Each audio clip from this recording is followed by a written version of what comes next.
Drone that got shot down. Do you and does Washington feel like we're going to head into a war here with these folks in Iran?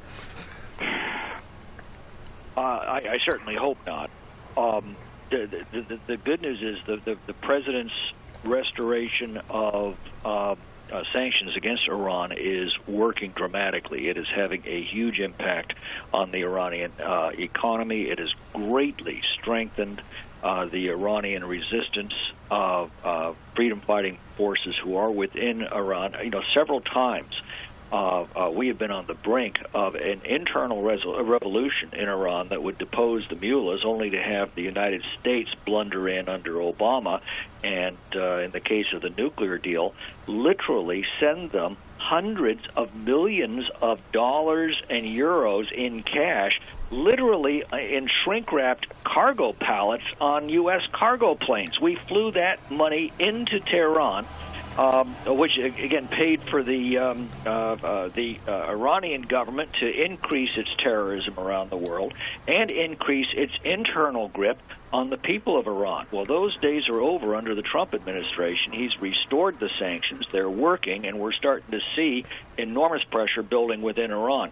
The only way that we are going to deal with this issue, short of a war at some point, is for that regime to collapse from within, and that's what the president's policies, I think, are accomplishing. That's why you're seeing such aggressive grasping at straws by the Iranian government now.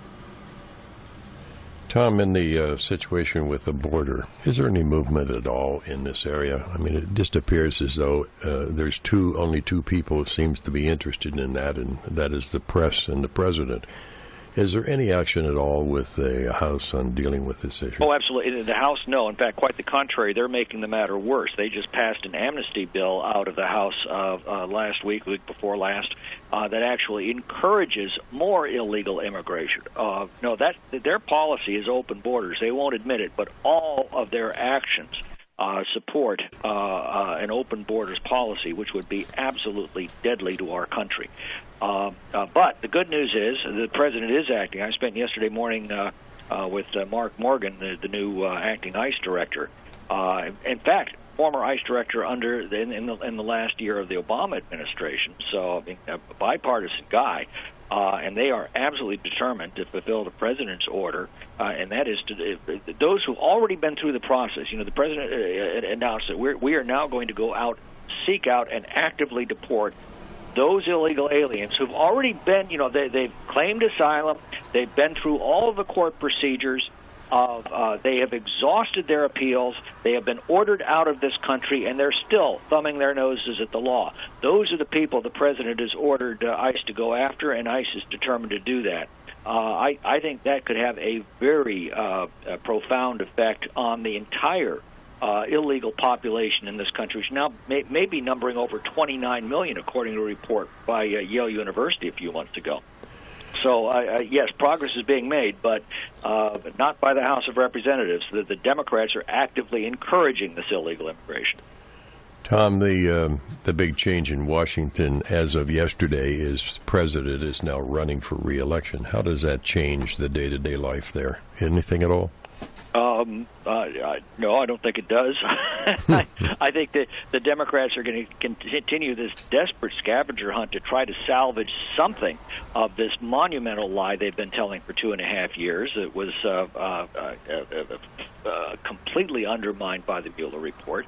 But I think it is going to start focusing people's attention now on the fact that we have a very, very important election coming up in 2020. And it's between two very different courses. One is to restore those American fundamentals of freedom and the rule of law that Donald Trump stands for, or we can continue down a socialist path that the Democrats want us to take. Tom, what's on the top of your list this week? I know it's Thursday, so I know you're getting ready to get back home and deal with all the issues. When do you sleep, by the way? Well, last few days, not very much. We were voting late into the night last night, or night before last.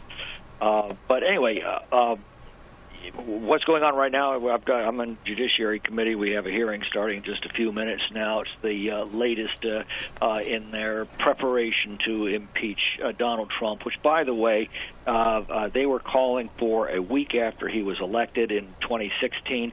A day after the 2018 election, Jerry Nadler was overheard on a commuter train plotting an impeachment inquiry.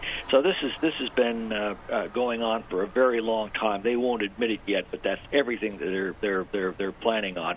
And I think the American people have gotten a belly full of it, and we're seeing that now in the polling.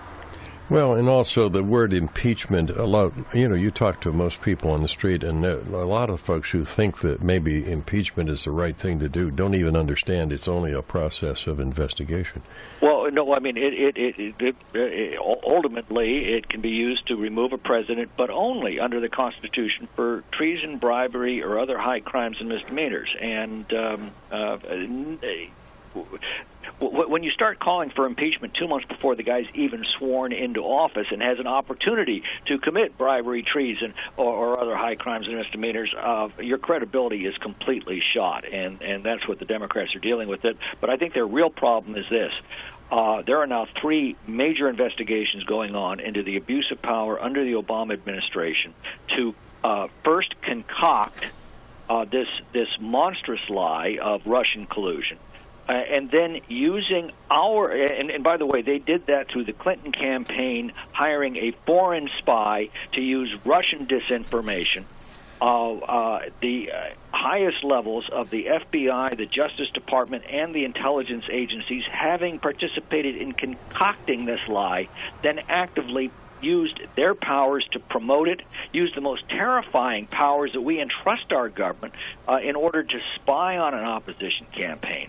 We're about to get a full reports from the Inspector General, from the U.S. Attorney, and from the Senate Judiciary Committee over the next few months on how all of this unfolded and how the powers of government were turned against our own political process.